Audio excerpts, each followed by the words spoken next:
Elijah Cole's hands were bleeding when he ripped open the burlap sack. The ice had torn his knuckles raw, the frozen creek water turning his fingers numb and useless. But he kept digging, kept tearing, because something inside that sack was still moving. When he finally saw what was inside, his heart stopped dead. A baby girl. 8 months old, maybe 9. Skin blue as winter sky. Lips purple. Eyes closed. Barely breathing. She should have been dead. By all rights, she should have been dead. But then those eyes opened. Blue as cornflowers, clear as mountain springs.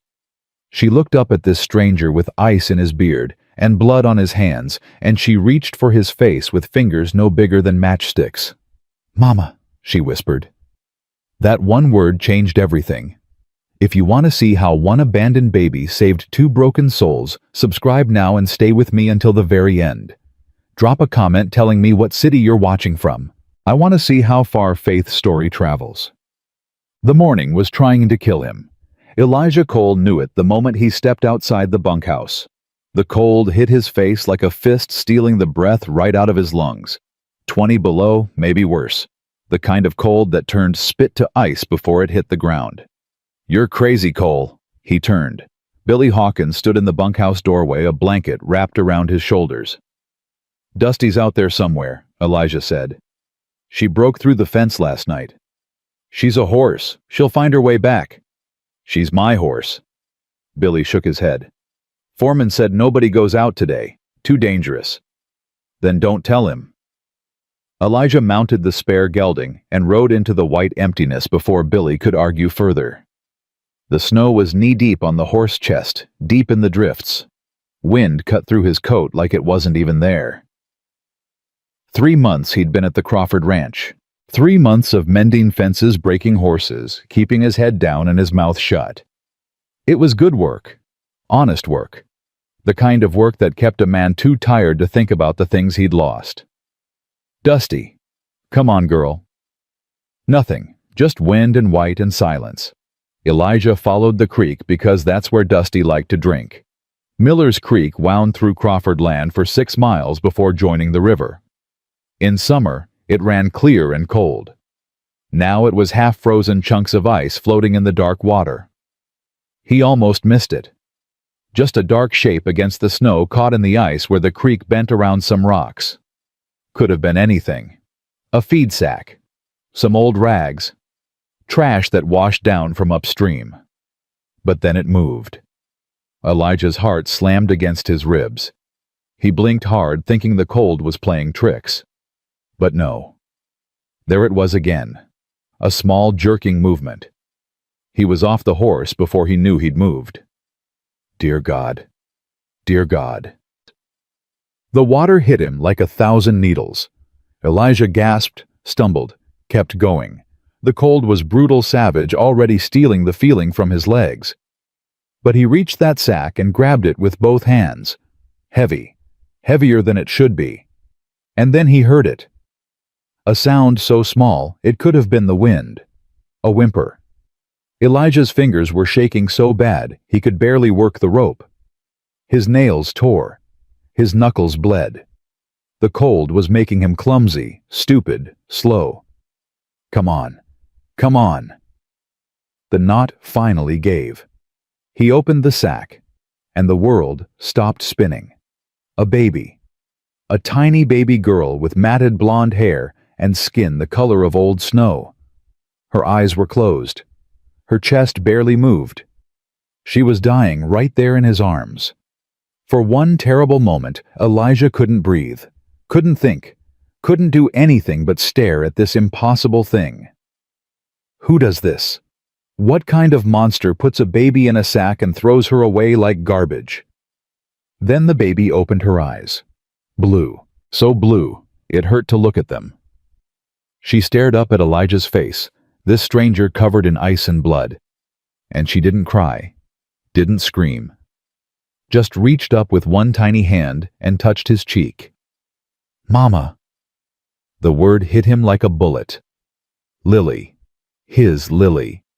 3 years old with Sarah's eyes and his stubborn chin. She used to reach for him just like this. Used to call for him in that same soft voice. He'd been 3 days right away when the cholera took her. 3 days away when his whole world burned down to ashes. "I got you," his voice cracked. "I got you, little one." Elijah pulled the baby against his chest and climbed out of the creek. His legs were numb. His hands were shaking. But the baby was alive, and he was going to keep her that way. He found Dusty waiting on the bank like she'd known all along where he needed to be. Good horse. Best horse he'd ever had. "We gotta ride fast, girl. You understand fast as you can go." Dusty understood. Silver Creek was 3 miles away. 3 miles of frozen hell with a dying baby in his arms. Elijah hunched over Faith, trying to shield her from the wind. Her breathing was getting weaker. Her skin was turning from blue to gray.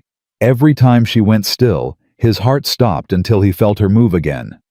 "Stay with me. Come on, little one. Stay with me." The baby's fingers gripped his shirt. Her eyes found his face. "Mama," she whispered again. "I ain't your mama." Elijah's voice was rough with tears he wouldn't let fall. "But I'm gonna get you help. I promise. You hear me? I promise." He hadn't made a promise in 5 years, not since the promises he'd broken to Sarah and Lily. But he made one now. The town appeared through the snow like a dream. Elijah didn't slow down. He rode straight down Main Street past the general store, past the saloon, past the bank with Crawford painted in gold letters on the window. People stopped to stare. Let them stare. Doc Hayes's office sat at the end of the street. Small white building, red cross on the door. Elijah was off Dusty and through that door before the horse fully stopped. Doc Hayes. Samuel Hayes looked up from his desk. Gray hair, kind eyes, spectacles perched on his nose. He'd been writing something, but the pen dropped from his hand when he saw Elijah. "Good Lord, son. What happened to you?" "Not me." Elijah laid the baby on the examination table. "Her. Found her in the creek.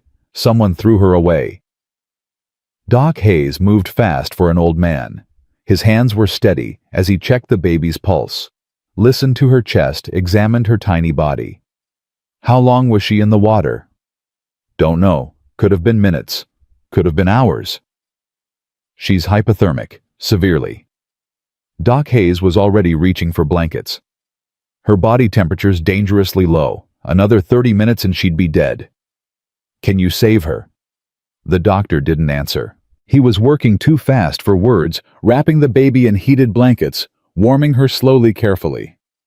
Elijah stood there, useless. His wet clothes were freezing to his body.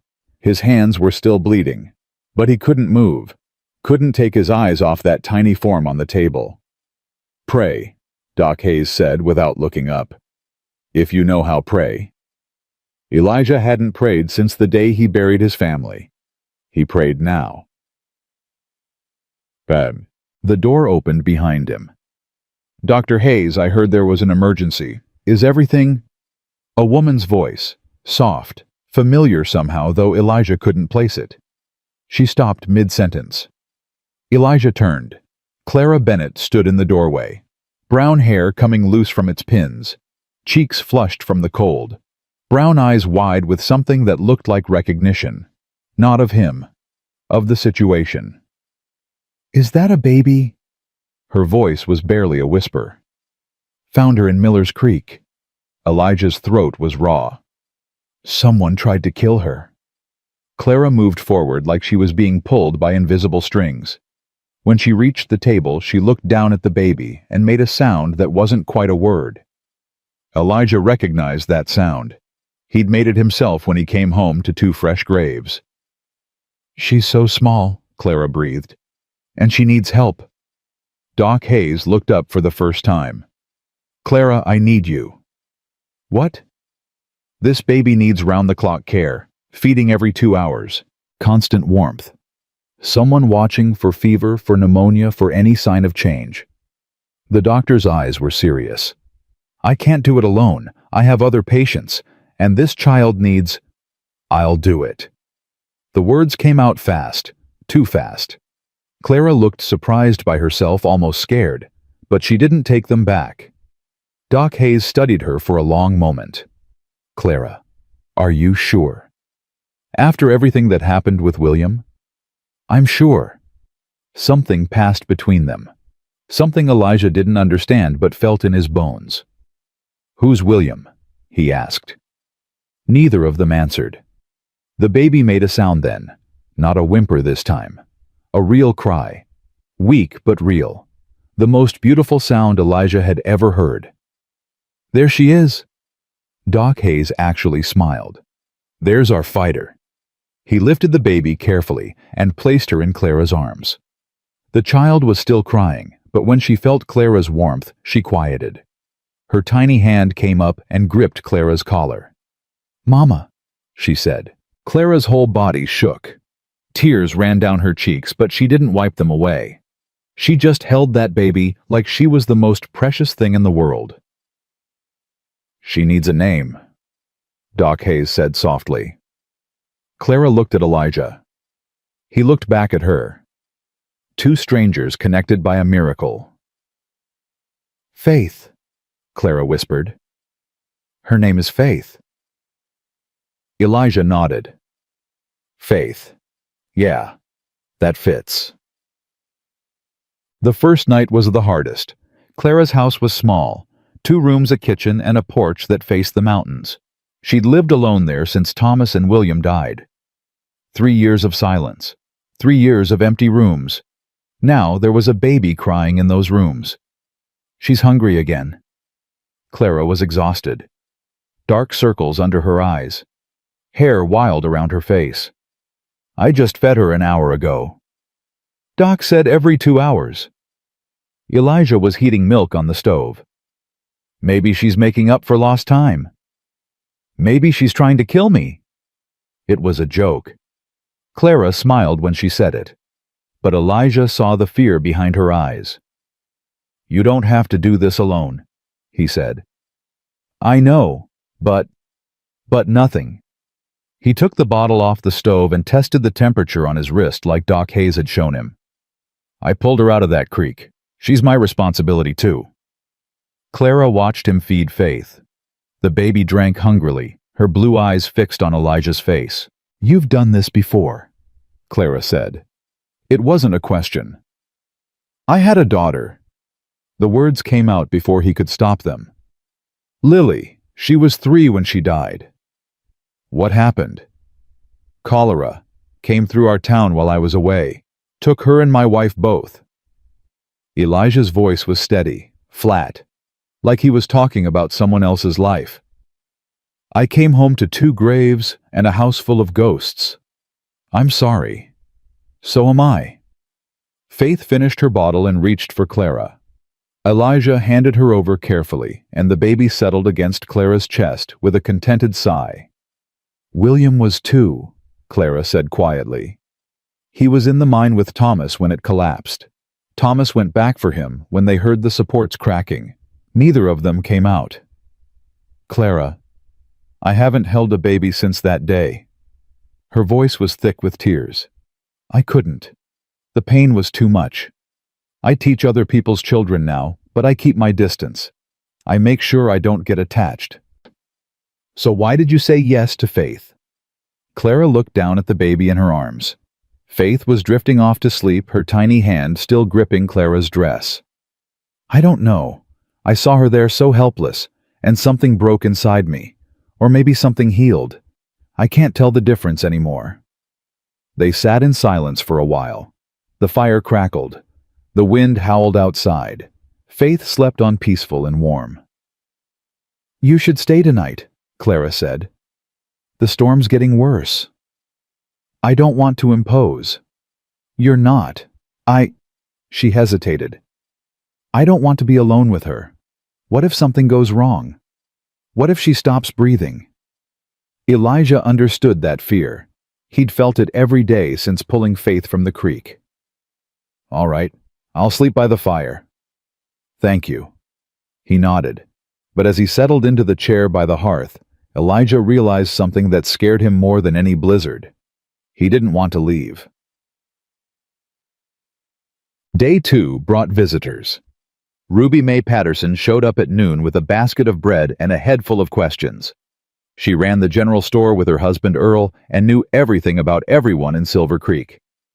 "Clara Bennett, you open this door right now." Clara sighed. "She won't leave until I talk to her." "Want me to send her away?" "No, that'll just make the gossip worse." She opened the door. Ruby Mae bustled in like she owned the place, her round face red from the cold. "I heard everything," she announced. "A baby in the creek. That handsome cowboy from the Crawford Ranch. You taking her in like some kind of—" She spotted Elijah by the fireplace. "Oh, he's still here. He's helping me care for the baby." "Helping? Is that what they're calling it now? Mrs. Patterson?" Elijah's voice was cold. "That baby almost died. We're keeping her alive, that's all." Ruby Mae had the grace to look ashamed, but only for a moment. "Well, where'd she come from? Babies don't just appear in creeks." "Someone put her there," Clara said. "Someone tried to kill her." "Lord have mercy." Ruby Mae crossed herself. "Who would do such a thing? That's what we're trying to figure out." The older woman moved toward the cradle Doc Hayes had brought over that morning. Faith was awake, her blue eyes tracking Ruby Mae's movement. "She's a pretty little thing," Ruby Mae admitted. "Look at those eyes. Blue as—" She stopped. Her face went pale. "What?" Clara asked. "Nothing. It's nothing." But Ruby Mae was backing toward the door. "I should go. Earl needs help at the store. I'll bring more supplies tomorrow." She was gone before anyone could stop her. Elijah looked at Clara. "What was that about?" "I don't know. But she saw something. Something that scared her." Faith began to cry. Clara picked her up, soothing her with soft words. "Those eyes," Elijah muttered. Ruby Mae said something about her eyes. "Blue eyes are common enough." "Not that blue. I've only seen eyes that color once before." "Where?" Elijah didn't answer right away. He was thinking about the bank on Main Street, the gold letters on the window, the portrait that hung in the lobby. "Judge Crawford's daughter," he said slowly. "Victoria. She has eyes exactly that color." Clara went still. "You think—" "I don't think anything yet."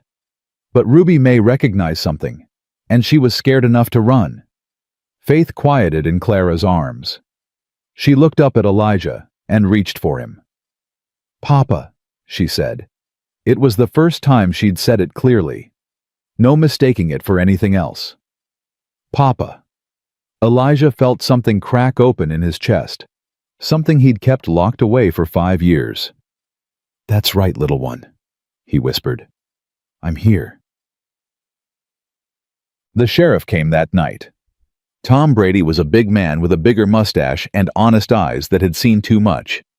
He'd been sheriff of Silver Creek for 15 years, long enough to know where all the bodies were buried. Sometimes, literally. "Evening, Miss Bennett, Mr. Cole." "Sheriff." Elijah stepped aside to let him in. "What brings you out in this weather?" Brady took off his hat and twisted it in his hands, never a good sign. "I've been asking around about your baby, trying to figure out where she came from. And someone else is asking too. Judge Crawford's man came by my office this afternoon. Said there was a missing infant that belonged to a prominent family. Said there'd be a reward for anyone with information." Clara held Faith tighter. "Judge Crawford? Why would he—" "I don't know, ma'am, but when Harlan Crawford wants something, he usually gets it." Elijah's jaw tightened. "What did you tell him?" "Nothing. Said I hadn't heard about any missing baby." Brady met his eyes. "Technically true, since Faith here wasn't missing. She was abandoned."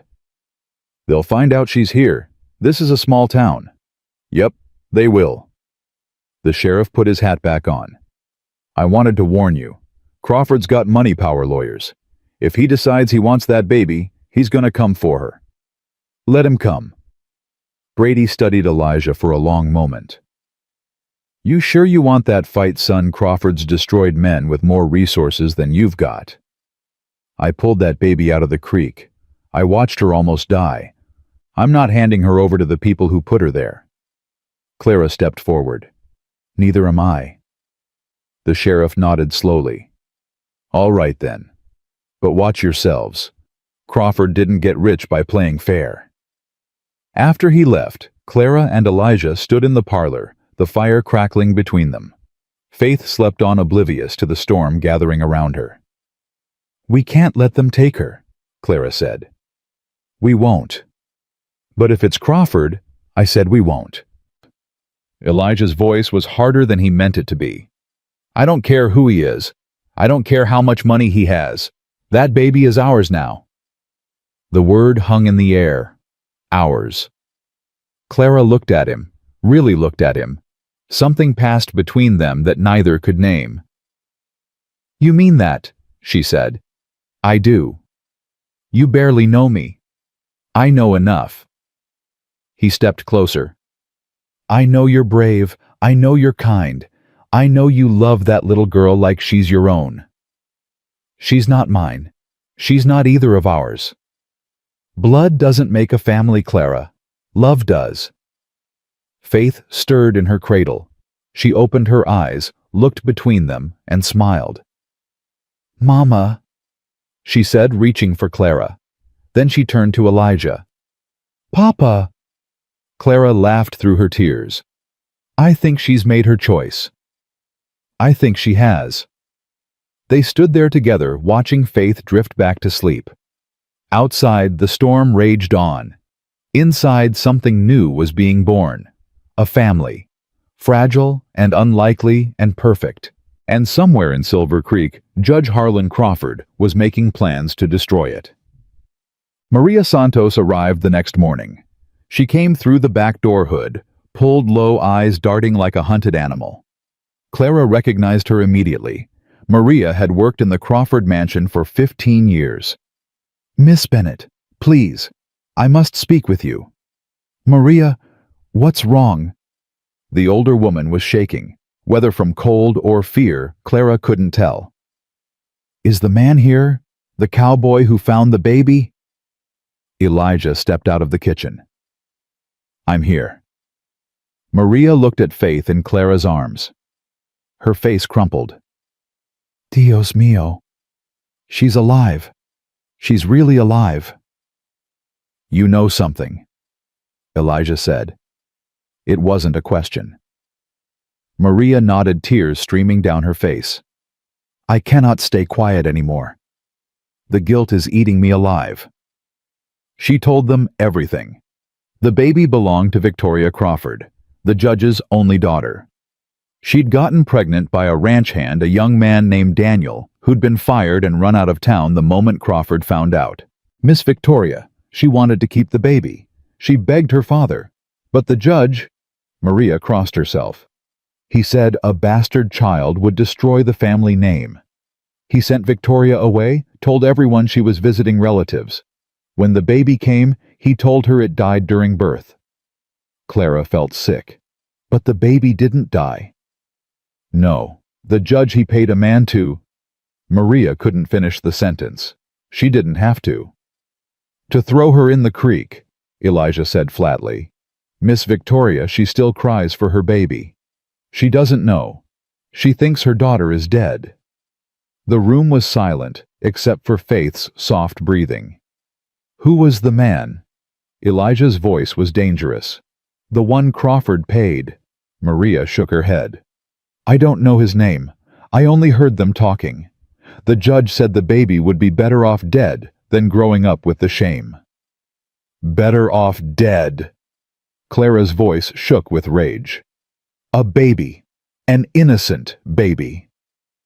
"The judge is a powerful man, Miss Bennett. He controls everything in this town. The bank, the land, the law." "Not the law," Elijah cut in. "Sheriff Brady won't help him." Sheriff Brady can be replaced. Crawford has replaced lawmen before. Faith began to fuss. Clara rocked her gently, her mind racing. "Why are you telling us this?" she asked Maria. "You could lose your job. Crawford could ruin you." "Because I have grandchildren, Miss Bennett. And every night I dream of that baby in the creek. I dream of her crying out for help while I did nothing." Maria wiped her eyes. "I cannot live with that anymore. God sees everything. He will judge me for my silence." Elijah walked to the window and looked out at the snow. "Crawford wants the baby back because he's afraid someone will connect her to Victoria. If people find out what he did, his reputation would be destroyed," Clara finished. "The great Harlan Crawford trying to murder his own granddaughter. He'll do anything to keep that secret." Maria grabbed Clara's hand. "You must protect her. Promise me. Promise me you'll protect that child." "We will," Clara said. "We promise," Elijah added. Maria left the way she came, slipping out the back door and disappearing into the snow. Clara and Elijah stood in the parlor, the weight of what they'd learned pressing down on them. "What do we do?" Clara asked. "We fight. Against Crawford. He's the richest man in the territory. He owns judges, politicians. He doesn't own us." Elijah turned to face her. "He doesn't own this town. And he sure as hell doesn't own Faith." Clara looked down at the baby in her arms. Faith was watching her with those impossible blue eyes. Victoria's eyes. Crawford's eyes. "She's his blood," Clara said quietly. "If he claims her, blood doesn't matter. You know that. We both know that. The law might not agree. Then we'll change the law's mind." Faith reached up and touched Clara's face. Her tiny fingers were warm now, her skin pink and healthy. Just 3 days ago, she'd been dying in a frozen creek. Now she was thriving, because someone had loved her enough to save her. "Together," Clara said. Elijah nodded. "Together." Outside, the sun broke through the clouds for the first time in days. The snow glittered like diamonds. The world looked new, clean, full of possibility. But the storm wasn't over. It was just beginning. Faith yawned and closed her eyes, her small hand still gripping Clara's dress. Elijah moved closer, and together they watched her sleep. Somewhere in the Crawford mansion, a young woman wept for a baby she thought was dead. Somewhere in the shadows, a guilty man tried to forget the sound of a child's cry. And somewhere in a small house at the edge of town, 2 broken people made a silent vow to protect the miracle they'd been given, no matter what it cost, no matter who stood against them. Faith was theirs now, and God help anyone who tried to take her away. 3 days after Maria's visit, Judge Harlan Crawford came to Silver Creek. Clara saw the carriage first. Black lacquer brass fittings pulled by 2 matching gray horses that cost more than most folks made in 5 years. It rolled down Main Street like a funeral procession, and everyone stopped to watch. "He's here," she whispered. Elijah moved to the window. His jaw tightened when he saw the carriage stop in front of the sheriff's office. "Stay inside. Keep Faith quiet." "Where are you going?" "To find out what he wants." "Elijah." He turned back. Something in his eyes made Clara's heart skip. "I'm not going to do anything stupid. I just need to know what we're dealing with." Clara nodded, but her hands were shaking as she picked up Faith. The baby sensed her fear and began to fuss. "Shh, sweetheart. It's all right. Mama's here." But it wasn't all right, and they both knew it. Elijah walked into town with his collar turned up against the cold. The snow had stopped falling, but the wind was still bitter, cutting through his coat like a knife. He kept his head down and his pace steady, just another cowboy going about his business. The Crawford carriage sat outside the sheriff's office like a threat made solid. 2 men stood guard by the horses. Big men with hard eyes and guns on their hips. Elijah kept walking. He ducked into the general store and found Ruby May behind the counter, her face pale as milk. "You heard?" she asked. "I saw." What's he doing here? Asking questions about the baby. Ruby May's voice dropped to a whisper. He talked to Doc Hayes this morning. Wanted to know everything. Who found her, who's taking care of her, where she's staying. What did Doc tell him? The truth. What else could he do? Crawford owns half the mortgages in this town. People can't afford to lie to him. Elijah's hands curled into fists. So he knows. About Clara. About me. He knows everything, Mr. Cole. Ruby May looked like she might cry, and he's not happy about it. The door to the sheriff's office opened. Elijah watched through the store window as Judge Crawford stepped out into the street. He was a big man, tall, broad-shouldered, with silver hair and a face like carved granite. He wore a black coat with a fur collar and carried a silver-tipped cane that he didn't need. Everything about him screamed power, wealth, control. Behind him came a young woman, thin, pale, wrapped in a blue cloak that matched her eyes. Victoria Crawford. She looked like a ghost of herself, fragile and lost. And behind her came Sheriff Brady, his expression grim. Ruby May, Elijah said quietly, I need you to do something for me. What? If something happens to me, you make sure Clara and Faith get out of town. There's a stagecoach to Denver every Tuesday. You put them on it and don't look back. Mr. Cole, promise me. Ruby May's eyes filled with tears. I promise. Elijah walked out of the store and straight into Judge Crawford's path. The two men faced each other in the middle of Main Street. Crawford's guards moved forward, hands on their weapons, but the judge waved them back. You must be the cowboy, Crawford said. His voice was deep-cultured, cold as the wind. The one who found the baby. That's right. I understand you've been taking care of her. You and the school teacher. Also right. Crawford studied him like a man examining livestock. How much... Excuse me. How much do you want to give her back? I'm a reasonable man, Mr. Cole. Name your price. Elijah felt something hot rise in his chest. She's not for sale. Everything's for sale. That's the first rule of business. Not her, not ever. Crawford's eyes narrowed. You don't know who you're dealing with, boy. I could destroy you with a word. Your job, your reputation, your future in this territory. All of it gone. Go ahead. You think I won't? I think you can try. Elijah stepped closer, close enough to see the veins in Crawford's temples, the cold fury in his gray eyes. But that baby almost died in Miller's Creek. Someone put her there, someone wanted her dead, and I'm guessing you know exactly who that someone was. Crawford's face didn't change, but something flickered in his eyes, something that looked almost like fear. You're making accusations you can't prove. Am I? That baby belongs to my family. She's my granddaughter. I have every legal right to take her home. Your granddaughter. Elijah let the words hang in the air. Funny.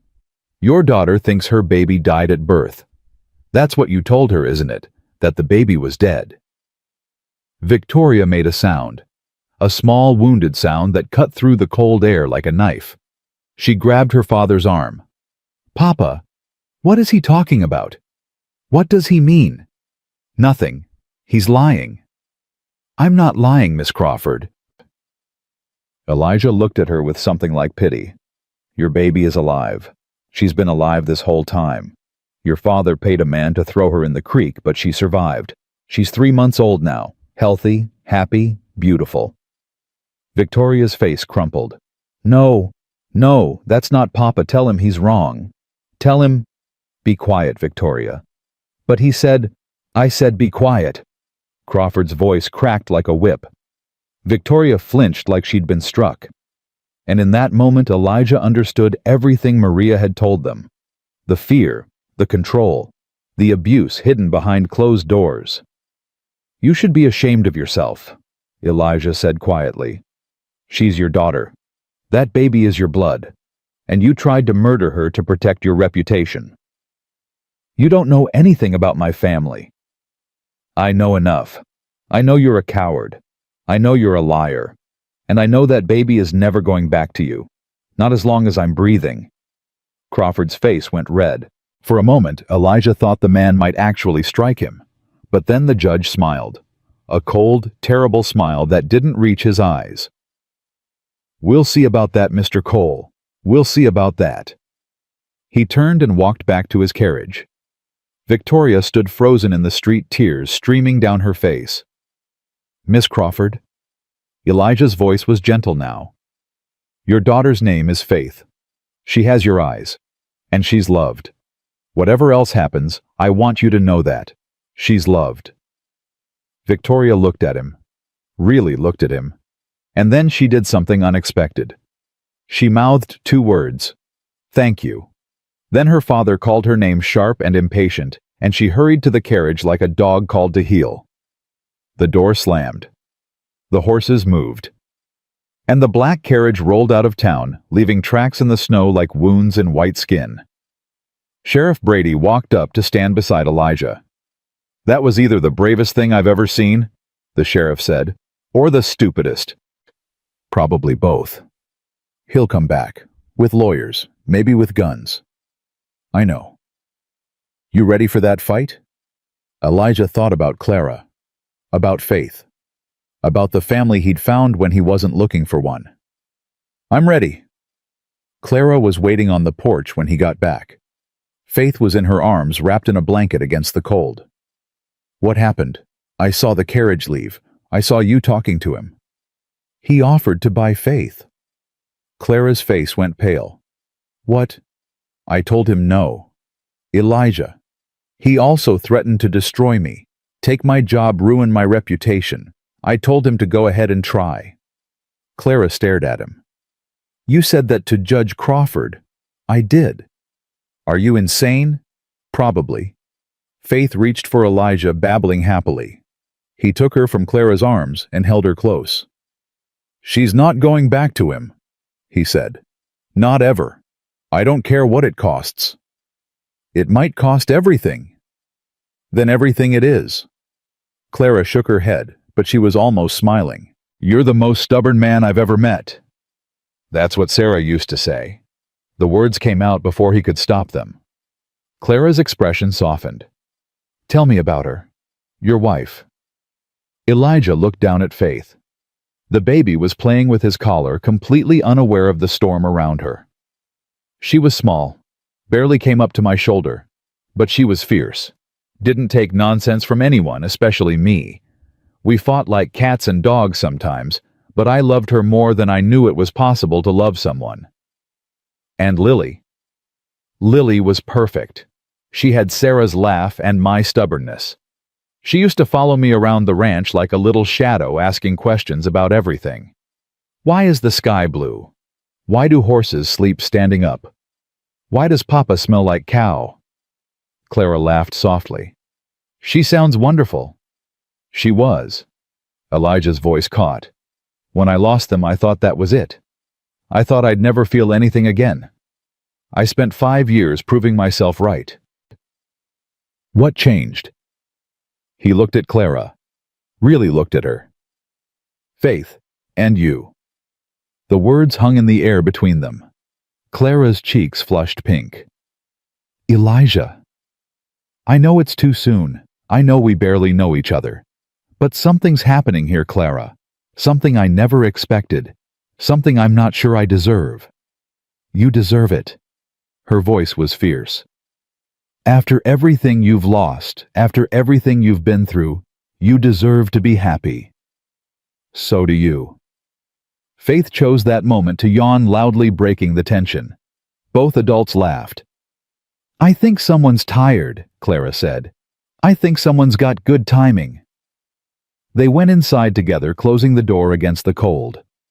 Elijah built up the fire while Clara put Faith down for her nap. When she came back to the parlor, she sat down beside him on the small sofa. What happens now? She asked. Now we wait. Crawford won't give up. He'll find another way to come at us. The law. Probably. He'll claim family rights. Say we kidnapped his granddaughter. Get some judge in his pocket to rule in his favor. Can he do that? He can try. But we've got something he doesn't. What? The truth, and people who know it. Maria, Doc Hayes, Sheriff Brady, Ruby May. Elijah took her hand. This town isn't as afraid of Crawford as he thinks. People have been living under his thumb for years. Maybe it's time they pushed back. That's a lot of faith in people you barely know. Faith.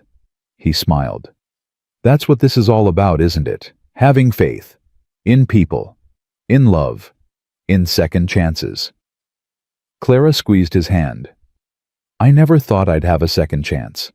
After Thomas and William, I was sure that part of my life was over. I know the feeling. But then you came, with this baby, and everything changed. Clara. Let me finish. She took a breath. I've been hiding for 3 years. Hiding from life, from love, from anything that might hurt me again. But I'm tired of hiding, Elijah. I'm tired of being afraid. What are you saying? I'm saying that whatever happens with Crawford, whatever fight is coming, I want to face it with you. Not just as Faith's guardians. As something more. Elijah felt his heart crack open. The walls he'd built so carefully, so deliberately, came tumbling down. Are you sure? I've never been more sure of anything. He kissed her then, softly at first, almost questioning. And when she kissed him back, something that had been frozen inside him for 5 years finally began to thaw. The kiss ended, but neither of them moved apart. They sat there, foreheads touching, breathing each other's air. Whatever comes, Elijah whispered, we face it together. Together, Clara agreed. In the other room, Faith began to cry. The spell broke, and Clara laughed as she stood up. Duty calls. I'll make coffee. Elijah. She paused at the door. Thank you. For what? For being stubborn enough to save us both. She disappeared into the bedroom, and Elijah stood alone in the parlor, smiling like a fool. Outside, the sun was setting, painting the snow in shades of gold and pink.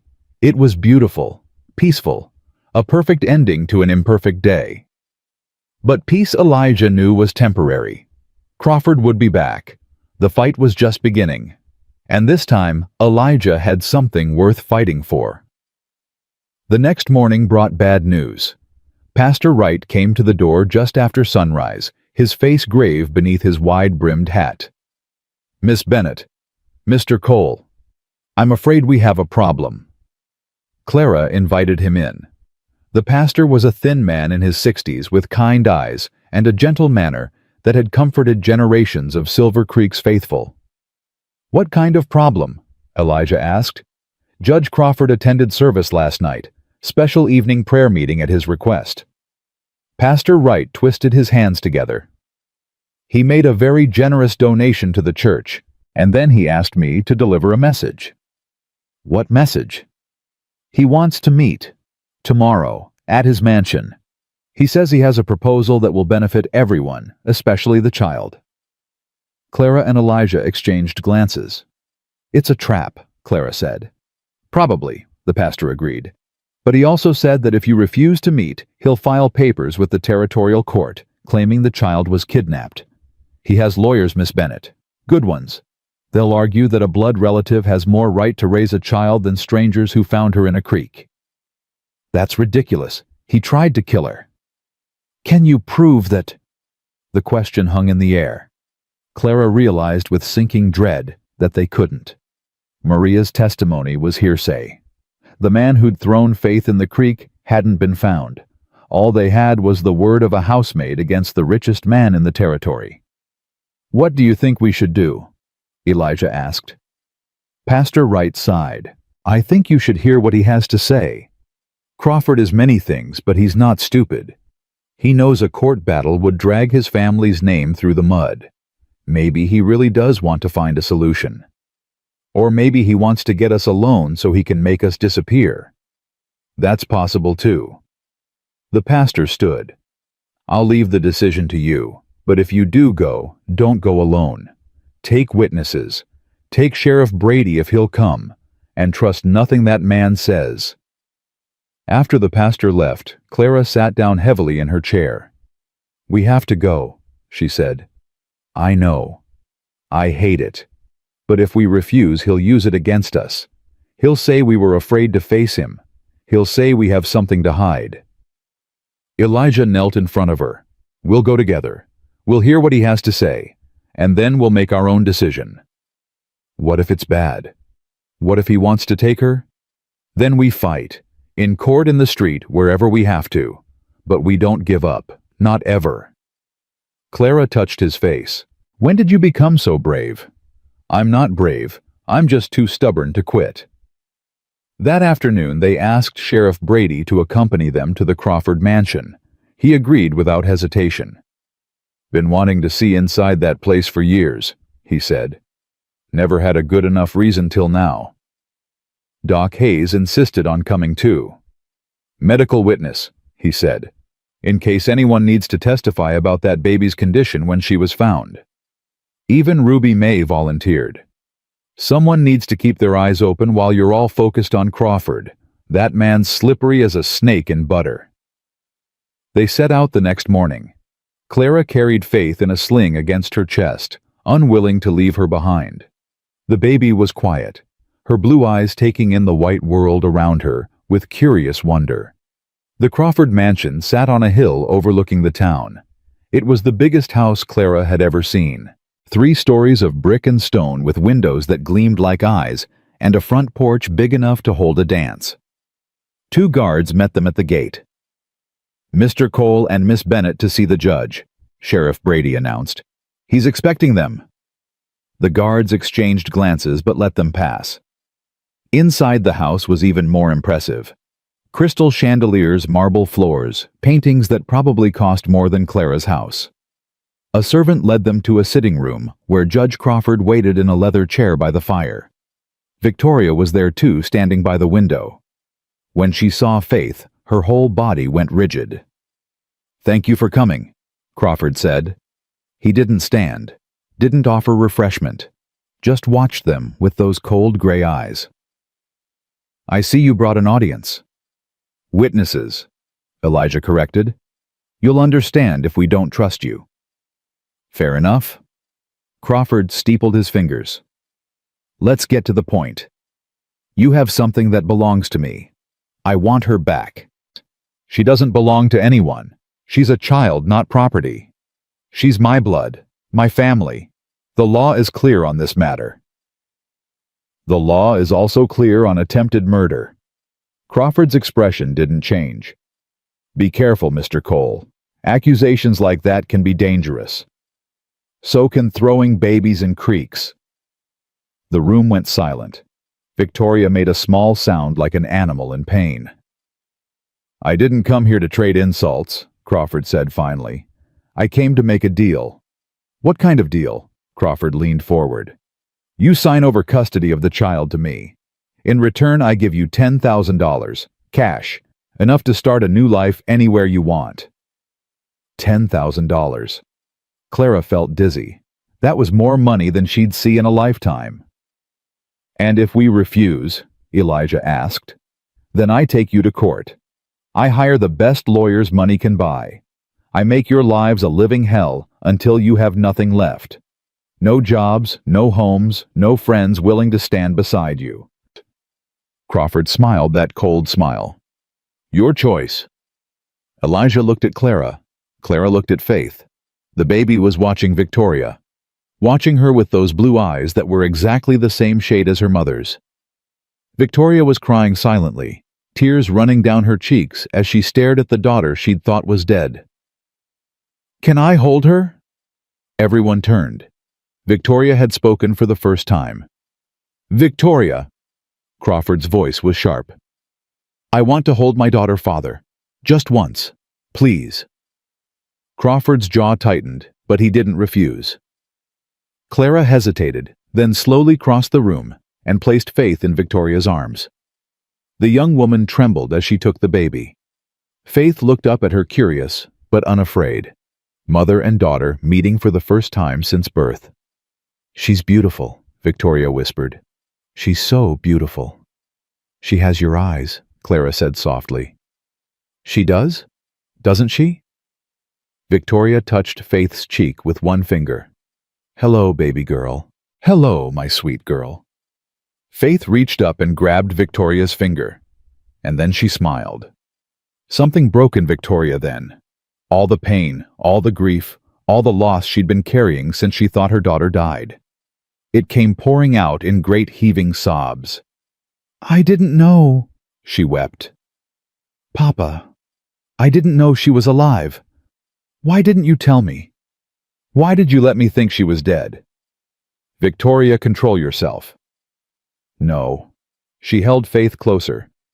"She's my baby, my daughter. And you tried to kill her. Your own granddaughter." Crawford stood, his face flushed with anger. "That's enough. Give the child back and—" "No!" The words stopped everyone. Victoria looked at her father with something new in her eyes. Something fierce. Something free. "I won't let you hurt her again. I won't let you take her away and pretend she doesn't exist. She's my daughter, and I love her, and I will never let you touch her. You don't know what you're saying." "I know exactly what I'm saying." Victoria turned to Clara and Elijah. "Take her. Take my baby and keep her safe. I don't care about the money or the family name or any of it. I just want her to be happy." "Victoria, I'll testify. In court, in church, anywhere you need me. I'll tell everyone what my father did.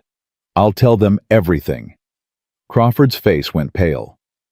"You wouldn't dare." "Watch me." The room exploded into chaos.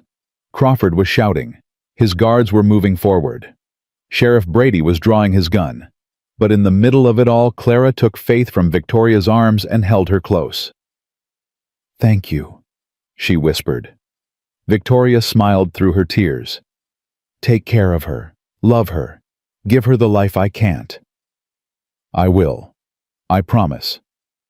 And then Elijah was there, his hand on Clara's back, guiding her toward the door. Sheriff Brady and Doc Hayes flanked them, ready for trouble. "This isn't over," Crawford shouted. "You hear me? This isn't over." But as they walked out of that grand mansion and into the cold Colorado morning, Clara knew something had shifted. They had an ally now, an unexpected one. And Judge Crawford's empire was beginning to crack. The week after the confrontation at Crawford's mansion was the longest of Clara's life.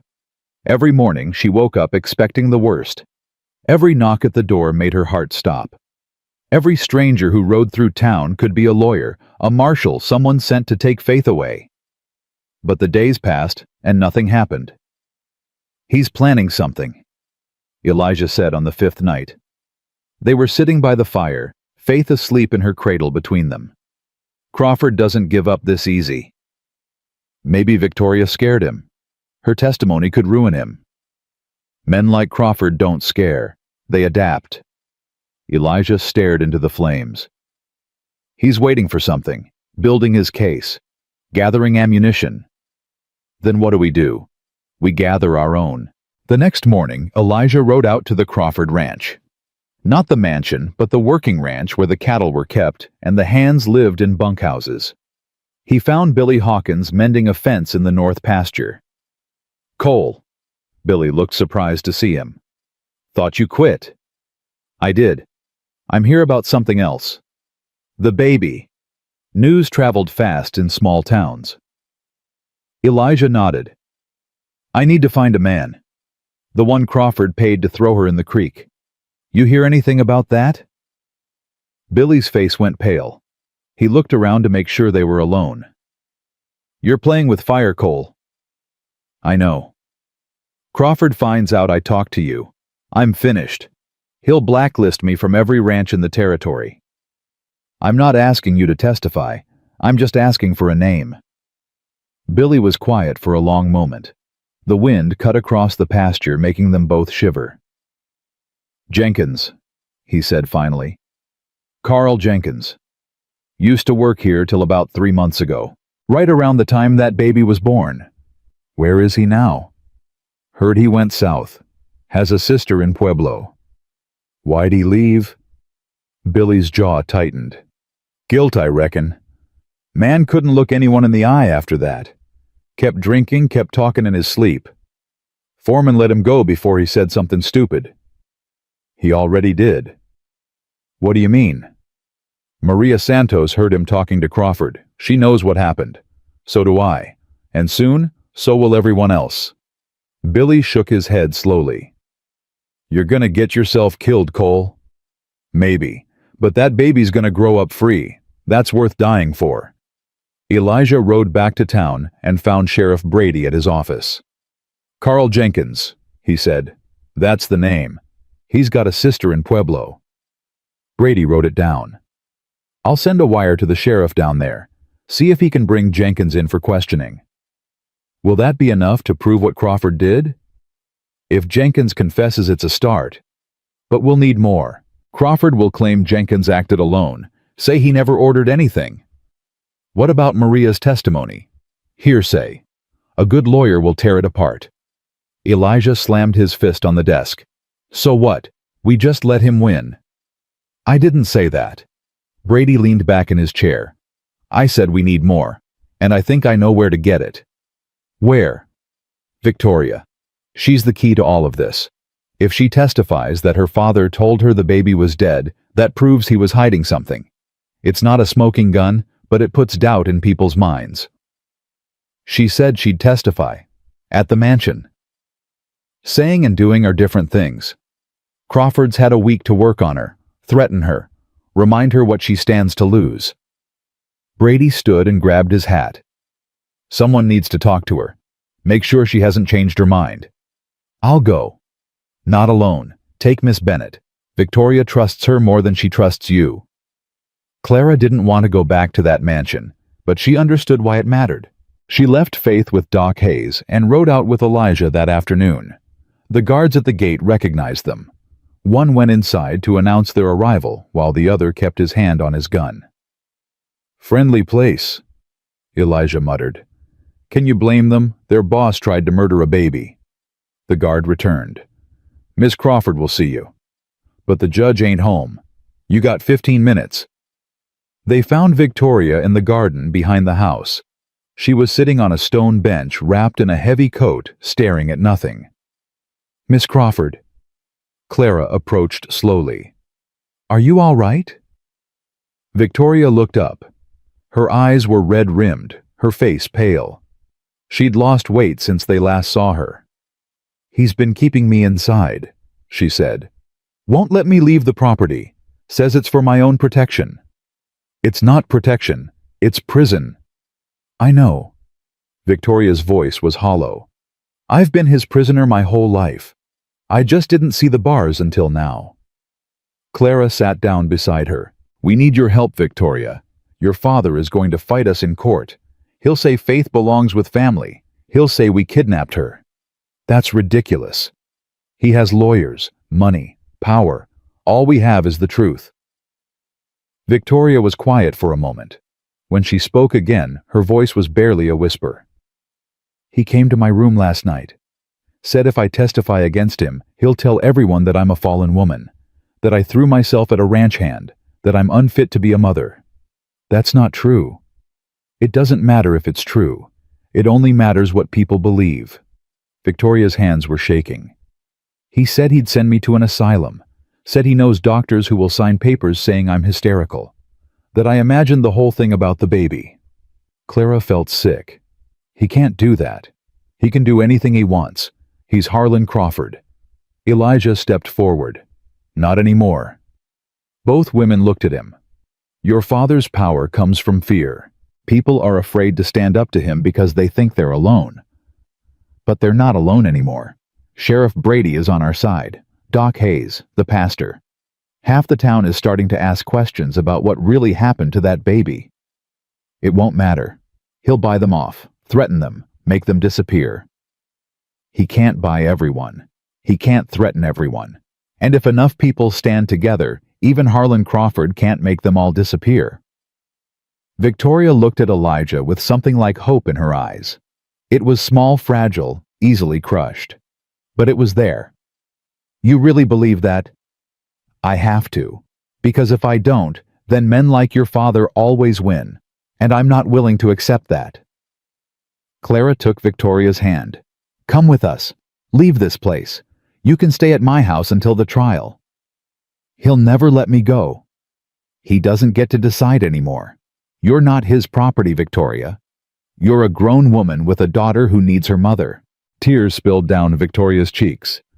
I'm so scared. I know, so am I. But we'll be scared together. Victoria looked back at the mansion, the grand house where she'd grown up, the beautiful prison that had held her for 20 years. Then she stood up. All right, I'll come with you. Getting Victoria out of the Crawford estate was easier than they expected. The guards were used to following the judge's orders, not Victoria's. When she walked to the gate with Clara and Elijah, they didn't know what to do. Miss Crawford, your father said, my father isn't here, I'm leaving. But, step aside, or I'll have Sheriff Brady arrest you for false imprisonment. The guard looked at his partner. Neither of them moved. Victoria walked through the gate with her head held high. It was the bravest thing Clara had ever seen. They rode back to town in silence. Victoria sat behind Clara on her horse, holding on tight, her face pressed against Clara's back, like a child seeking comfort. When they reached Clara's house, Doc Hayes was waiting on the porch with Faith in his arms. Everything all right? You were gone longer than... He stopped when he saw Victoria. Miss Crawford. She's staying with us, Clara said. For as long as she needs. Doc Hayes nodded slowly. Well then, I suppose you'll be wanting your daughter. He held Faith out to Victoria. The young woman's hands trembled as she took the baby. Hello, sweetheart, Victoria whispered. Hello, my beautiful girl. Mama's here now. Mama's finally here. Faith looked up at her mother with those matching blue eyes. For a moment, neither of them moved. Then Faith smiled and reached up to touch Victoria's face. Mama, she said. Victoria broke down completely. She sank to her knees in the snow, holding Faith against her chest, sobbing with a grief and joy so intertwined they couldn't be separated. Clara knelt beside her. Elijah stood guard watching the road. Doc Hayes wiped his eyes with his handkerchief. And in that moment, despite everything that was coming, Clara felt something she hadn't felt in a long time. Hope. Crawford found out that night. They heard the horse before they saw the rider. Hard hooves on frozen ground coming fast. Elijah grabbed his rifle and moved to the window. It's one of Crawford's men, just one. The rider stopped at the gate but didn't dismount. He pulled a piece of paper from his coat and held it up. Message from Judge Crawford, he shouted. For Miss Victoria. She doesn't want any messages from him, Elijah called back. It ain't a request. The rider threw the paper. It landed in the snow near the porch. Court date's been set. 2 weeks from now. Judge Patterson's coming down from Denver to hear the case.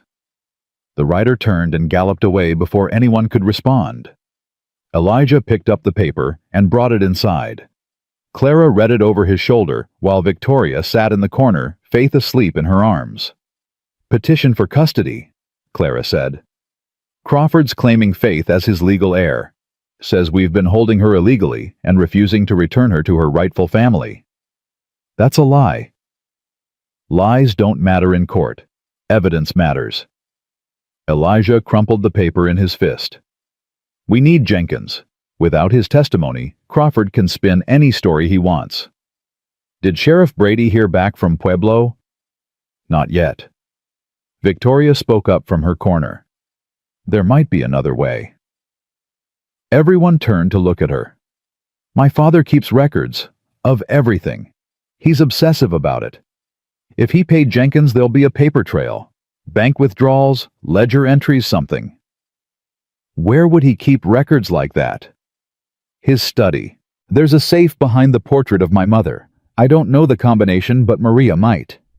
Clara and Elijah exchanged glances. "That's breaking and entering," Clara said. "It's also the only way to prove what he did." Victoria's voice was steady now, stronger than it had been. "I know what I'm asking. I know the risk. But Faith deserves justice. And so do I." The plan came together over the next 2 days. Maria agreed to help. She knew the mansion's routines, knew when Crawford would be away, knew which servants could be trusted and which couldn't. "Tuesday night," she told them. "The judge has a meeting with the railroad investors in Denver. He'll be gone until Thursday." "What about the guards?" "2 at the gate, 2 inside, but they drink after midnight. By 2 in the morning, they'll be half asleep." Elijah didn't like it. Breaking into Crawford's mansion felt wrong, even if Crawford deserved worse. But they were running out of options. "I'll go alone," he said. "If something goes wrong, you can deny any involvement." "No." Clara grabbed his arm. "We do this together. That's what you said. Together." "Clara, I'm not letting you walk into that house alone. What if something happens? What if they catch you? Then you take Faith and run. Take Victoria too. Get as far away from here as you can. And just leave you, if you have to." Clara's eyes filled with tears. "I already lost one family, Elijah. I won't lose another." He pulled her close. They stood there in the middle of the room, holding each other while Faith slept and Victoria watched with sad, knowing eyes.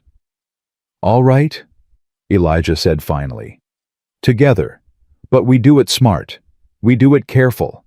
And if anything goes wrong, we get out. No heroes." "No heroes," Clara agreed. But they both knew that promise might be impossible to keep. Tuesday night came cold and clear. Elijah and Clara left Faith with Victoria and Doc Hayes. The doctor had brought his medical bag and a pistol he hadn't fired in 20 years. "You come back safe," he told them. "Both of you." "We will." Maria met them at the edge of the Crawford property. She led them through the servants' entrance, through dark hallways that smelled of wood polish and old money. The house was quiet. Too quiet. "Where is everyone?" Clara whispered. "Most of the servants got the night off. The judge didn't want witnesses for his Denver meeting." Maria stopped at a heavy oak door. "This is it. The study." Elijah tried the handle. Locked. "Step back." He pulled out a thin metal tool Billy Hawkins had given him. Lockpicking wasn't a skill he was proud of, but he'd learned it during some hard years after Sarah and Lily died. The lock clicked open, in under a minute. The study was exactly what Clara expected.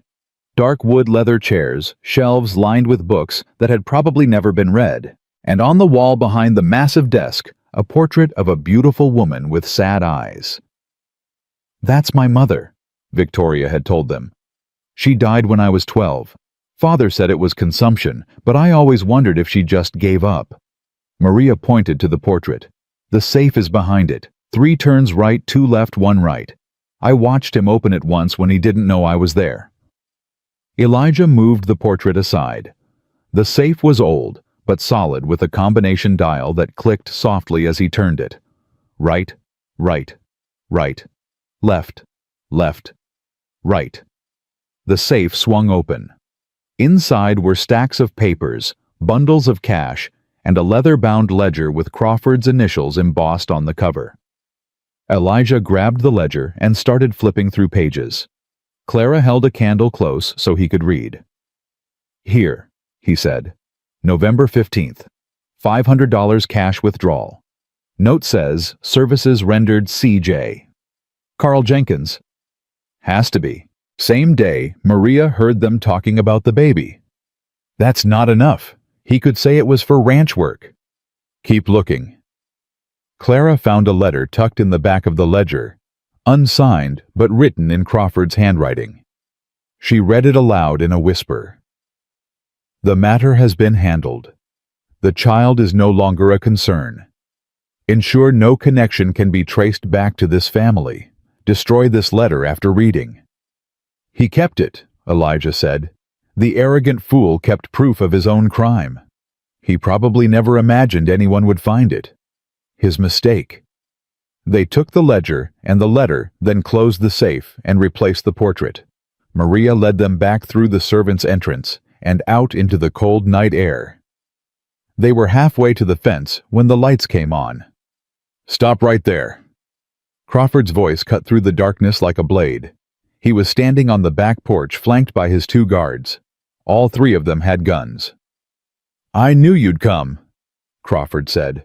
"I knew you couldn't resist trying to play hero." Elijah pushed Clara behind him. "Let us go, Crawford. It's over." "Over?" Crawford laughed. It was an ugly sound. "It's only just beginning. You broke into my home, stole my property. That's a hanging offense in this territory. So is attempted murder. You can't prove anything." Elijah held up the ledger. "This says different. $500 to Carl Jenkins. A letter in your own handwriting. You're finished, Crawford." The judge's face went pale in the lamplight, but his voice stayed steady. "Shoot them. Both of them. We'll say they were trespassers." The guards raised their weapons. Clara closed her eyes and thought of Faith. Of the daughter she'd never see grow up. Of the family she'd found and lost in the space of a few weeks. Then another voice rang out through the night. "Put those guns down. Now!" Sheriff Brady emerged from the shadows flanked by 6 armed men. Deputies. Townspeople. Even Pastor Wright carrying a shotgun that looked older than he was. "It's over, Crawford," Brady said. "Your man Jenkins confessed. Told us everything. Pueblo sheriff's bringing him back to testify." Crawford's face contorted with rage. "You can't do this. Do you know who I am?" "I know exactly who you are." Brady walked forward, handcuffs in his hand. "Harlan Crawford, you're under arrest for conspiracy to commit murder. You have the right to remain silent. I suggest you use it." The guards looked at each other, looked at Crawford, looked at the armed men surrounding them. They dropped their guns. Clara sagged against Elijah, shaking with relief. He held her tight, his heart pounding against her cheek. "It's over," he whispered. "It's finally over."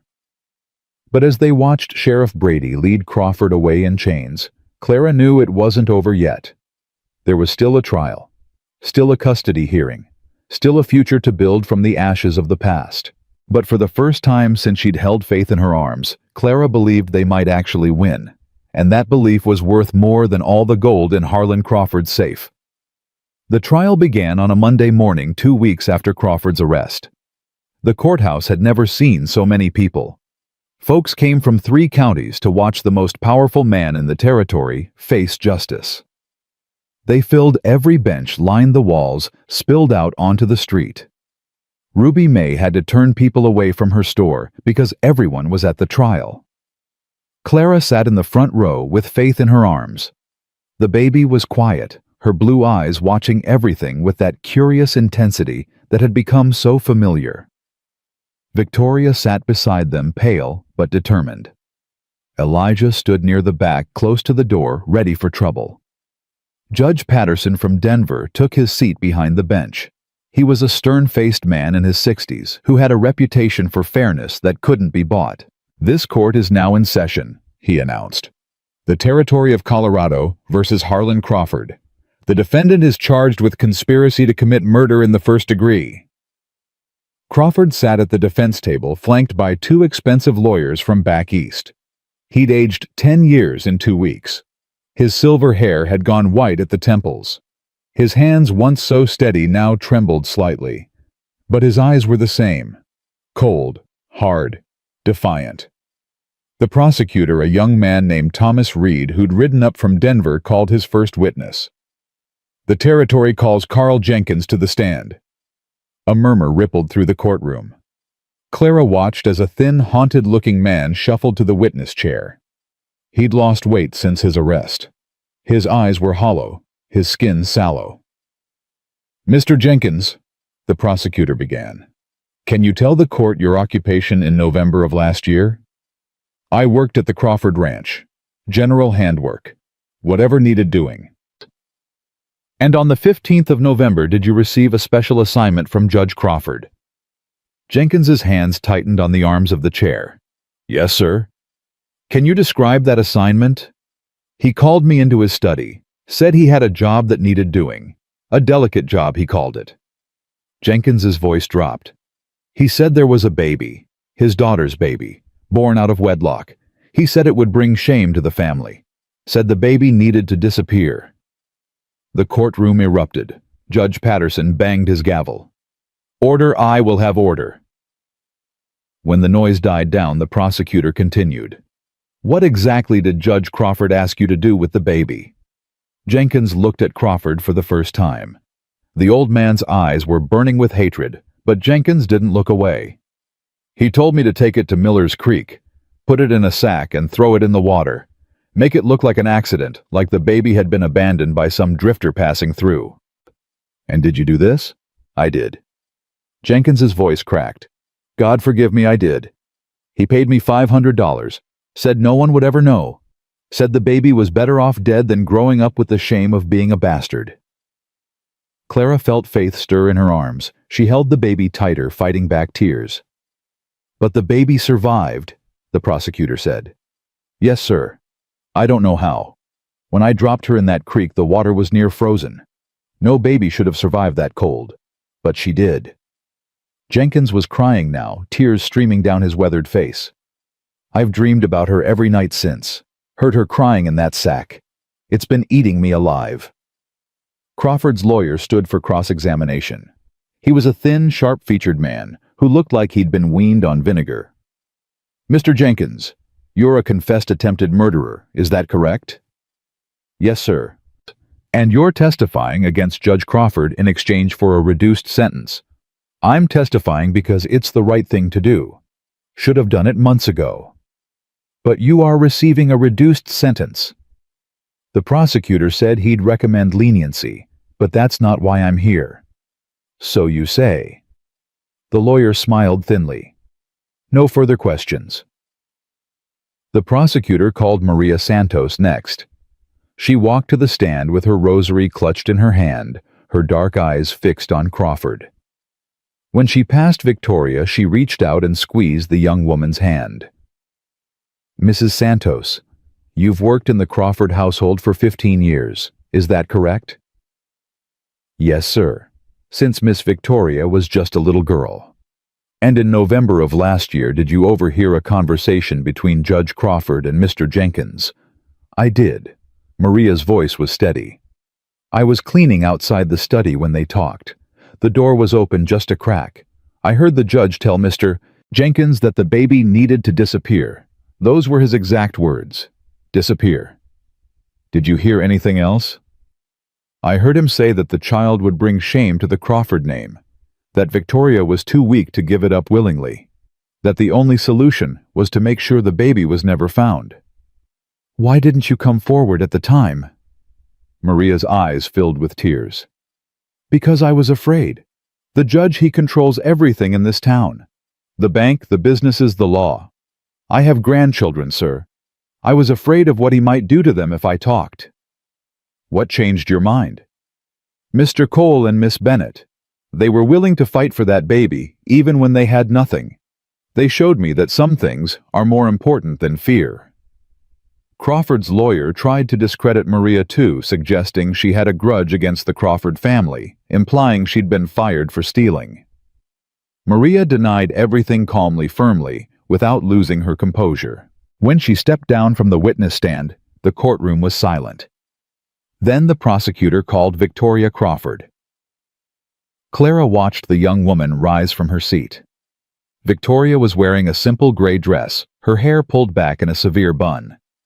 She looked nothing like the pampered socialite she'd been raised to be.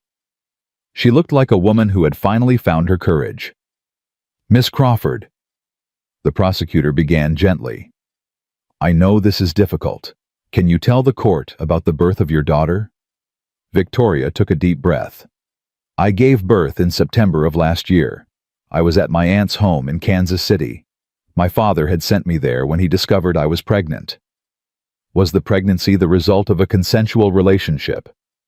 Yes, I loved Daniel.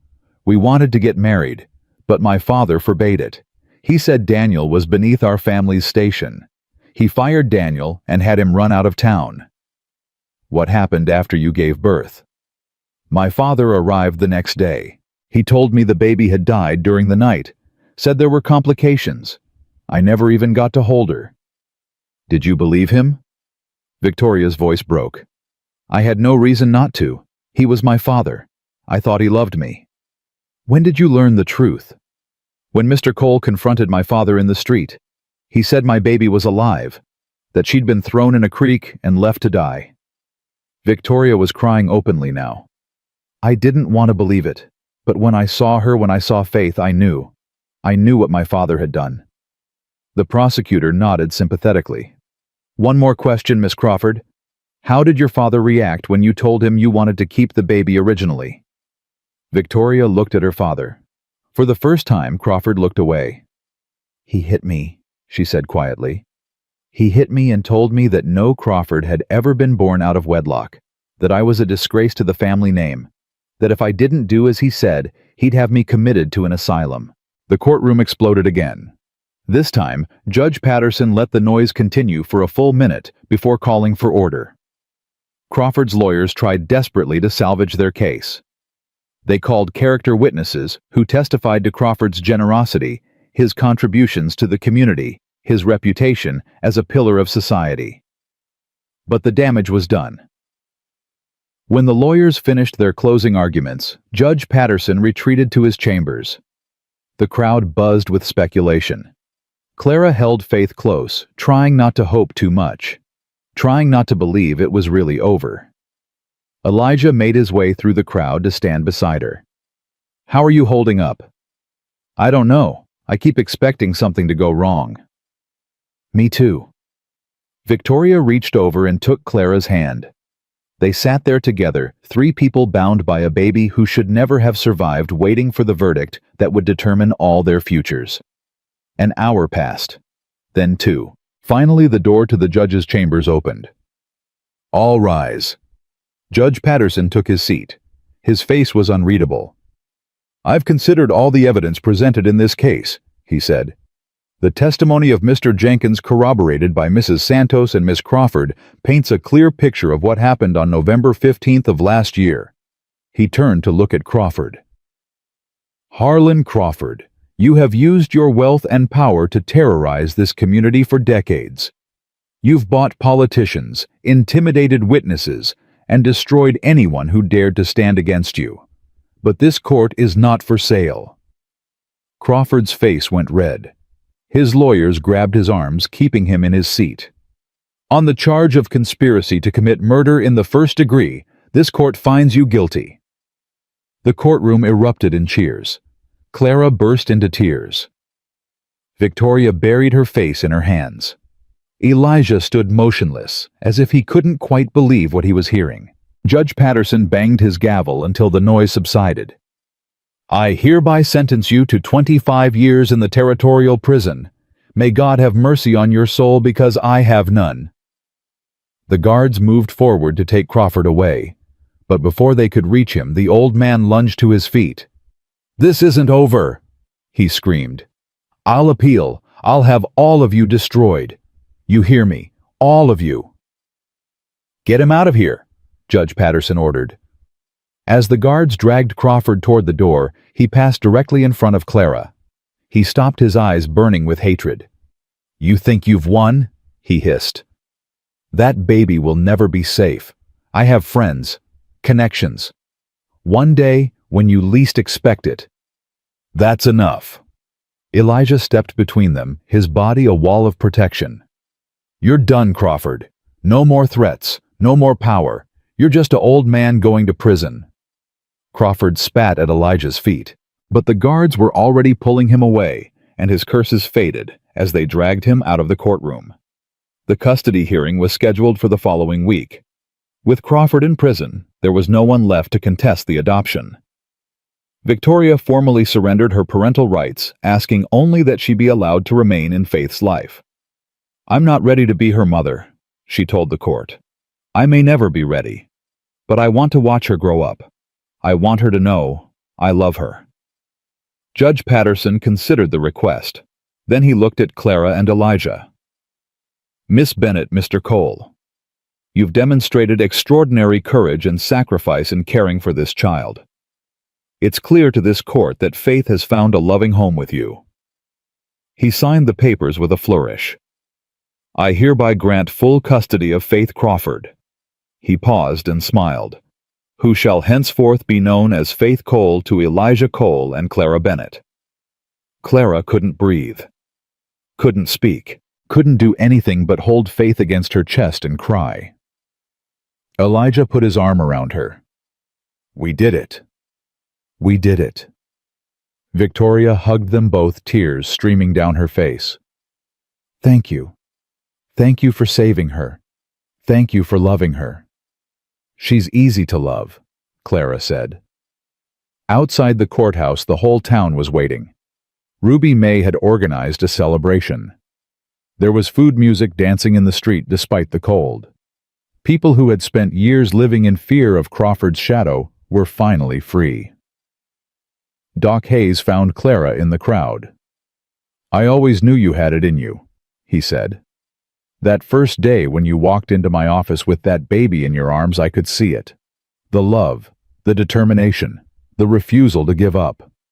I almost did give up, so many times. But you didn't. That's what matters." Sheriff Brady shook Elijah's hand. "You did good, Cole. Most men would have walked away when things got hard. Couldn't do it, not with her. I know the feeling." Brady glanced at Clara. "You gonna make an honest woman of her?" Elijah laughed. "I'm working on it." As the celebration continued, Elijah found a quiet moment to pull Clara aside. "I have something to ask you," he said. "What?" He reached into his pocket and pulled out a small silver ring. It was simple, unadorned, probably worth less than a day's wages. "It was my mother's," he said. "She gave it to me before she died, told me to give it to someone worth fighting for." Clara's heart stopped. "Elijah, I know it's not much. I'm just a cowboy with nothing to offer except a beat-up horse and a stubborn streak. But I love you, Clara. I love Faith. And I want to spend the rest of my life with both of you. Are you asking me to marry you? I'm asking you to be my family. The three of us. Forever." Clara looked at the ring, looked at Elijah, looked at Faith, who was watching them with those bright blue eyes. "Yes," she whispered. "Yes. Yes, you stubborn, wonderful man. Yes." He kissed her, then right there in the middle of Main Street, with half the town watching. Faith giggled and clapped her hands. Ruby May started crying. Doc Hayes pretended to have something in his eye.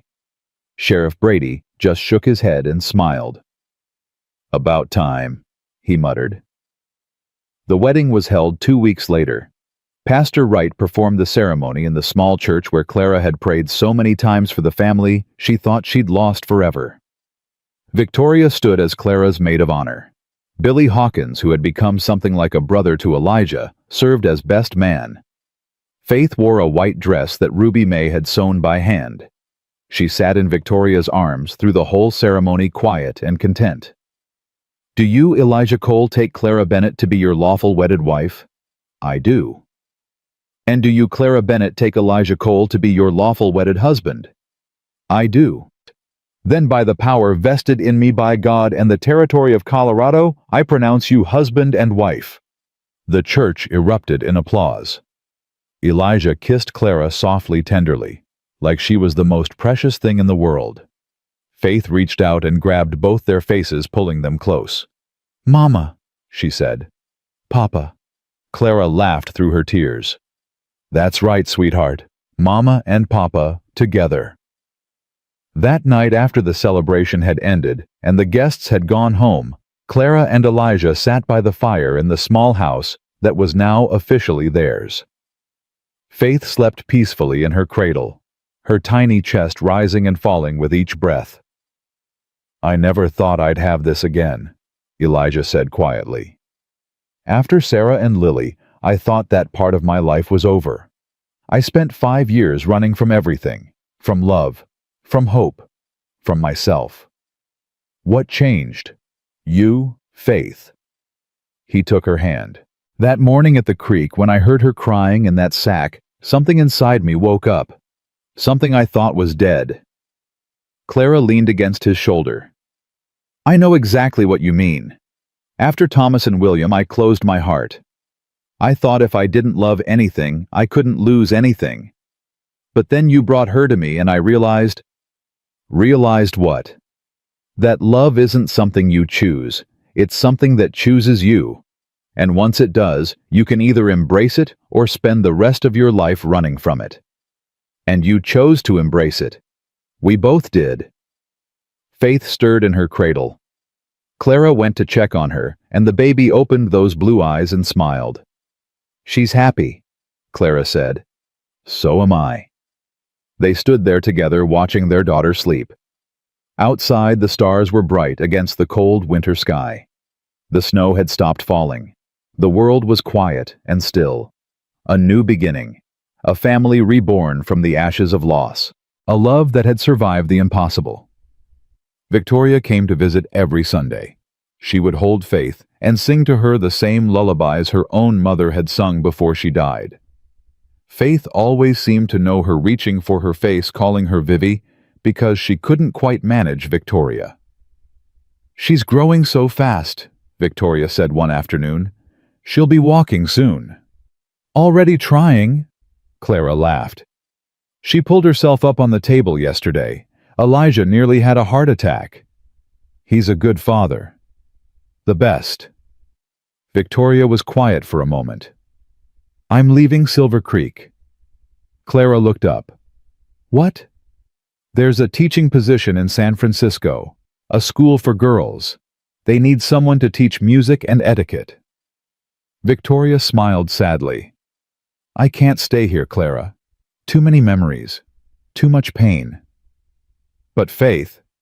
All right, I'll visit when I can. But she has parents now, real parents who love her. She doesn't need me confusing things. Clara took Victoria's hand.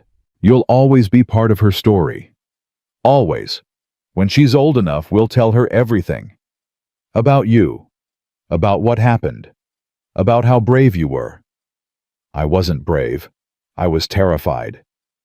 That's what bravery is. Being terrified and doing the right thing anyway. Victoria hugged her tight. Thank you, Clara. For everything. For saving her. For loving her. For giving her the life I couldn't. Thank you for letting us. When Victoria left that Sunday, Faith waved goodbye from Clara's arms. She didn't understand that this goodbye was different, that it might be months or years before she saw Victoria again. But Clara understood, and she held her daughter close, grateful for every moment they had together. Spring came early that year. The snow melted, the creek ran clear and cold. The world came back to life after the long, hard winter. Clara planted a garden behind the house. Elijah rebuilt the stable and bought 2 more horses. Faith learned to walk, then to run, then to climb anything that would hold still long enough. Life went on. Harlan Crawford died in prison 18 months after his conviction. A heart attack, they said. Though some folks whispered it was the guilt that finally caught up with him. Victoria sent a letter from San Francisco when she heard the news. She didn't mourn her father. She mourned the father she wished he could have been. Carl Jenkins served 5 years and then disappeared somewhere out west. Some said he found religion. Others said he never stopped running from the sound of a baby crying in the night. Maria Santos retired from service and spent her remaining years surrounded by grandchildren who never let her forget how brave she'd been. Doc Hayes continued doctoring until his hands got too shaky to hold a scalpel. He delivered Faith's baby brother 2 years after the trial, crying openly when Elijah asked him to be the godfather. Sheriff Brady ran for territorial governor and won. He never forgot the cowboy and the schoolteacher who had taught him that justice wasn't always about the law. Sometimes it was about doing what was right, no matter the cost. Ruby Mae Patterson eventually admitted that she'd recognized Faith's eyes that first day in her store. She'd known exactly whose baby that was. But she'd been too afraid to say anything. "I'm sorry," she told Clara one afternoon. "I should have spoken up sooner." "You spoke up when it mattered. That's what counts." And the little girl who should have died in Miller's Creek grew up strong and brave and kind. She had her mother's eyes and her father's stubborn streak. She loved horses and books and the way the mountains looked at sunset. She knew her story, all of it, the beautiful and the terrible, and she wasn't ashamed. Because Faith Cole understood something that took most people a lifetime to learn. Family isn't about blood, it's about love. And love, real love, is stronger than anything. Even death. Even hate. Even the coldest winter the territory had ever seen. 20 years passed like water through fingers. Faith Cole stood at her bedroom window, watching the sun rise over the mountains she'd loved since childhood. Today was different. Today, everything changed. "You ready?" She turned.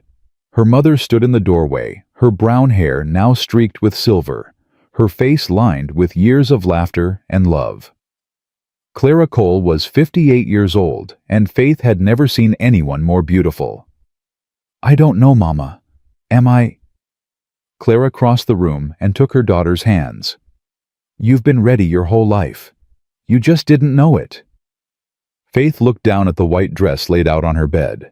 Simple, elegant, nothing like the fancy gowns the wealthy girls wore in Denver, but it was perfect.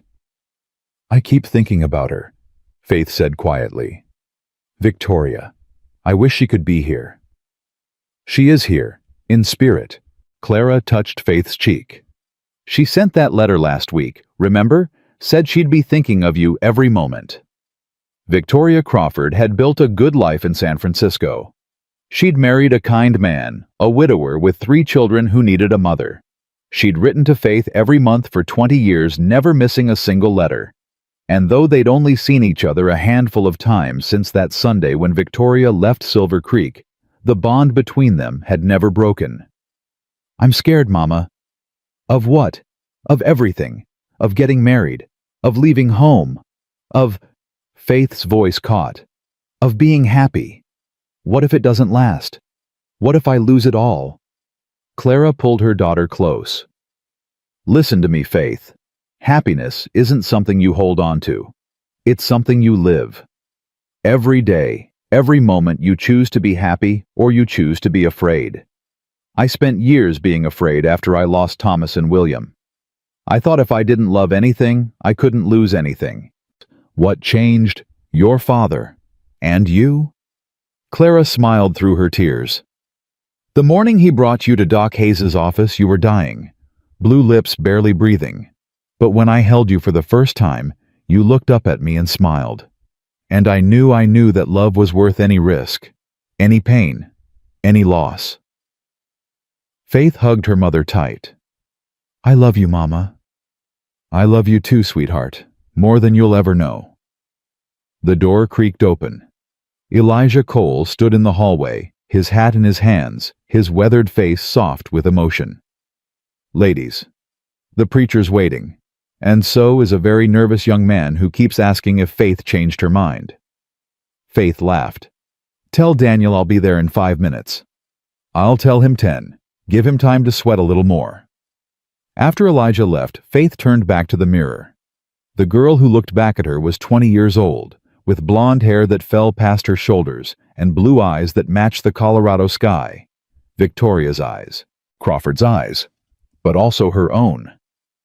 She was Faith Cole, daughter of Elijah and Clara, sister to Thomas, her 12-year-old brother, who had inherited their father's stubbornness and their mother's kindness. She was the girl who had survived Miller's Creek, the girl who had brought 2 broken people together, the girl who had given a whole town the courage to stand up against tyranny. And today she was getting married. The church was packed. Everyone in Silver Creek had come, plus folks from neighboring towns who'd heard the story and wanted to be part of it. Ruby May sat in the front row dabbing her eyes with a handkerchief.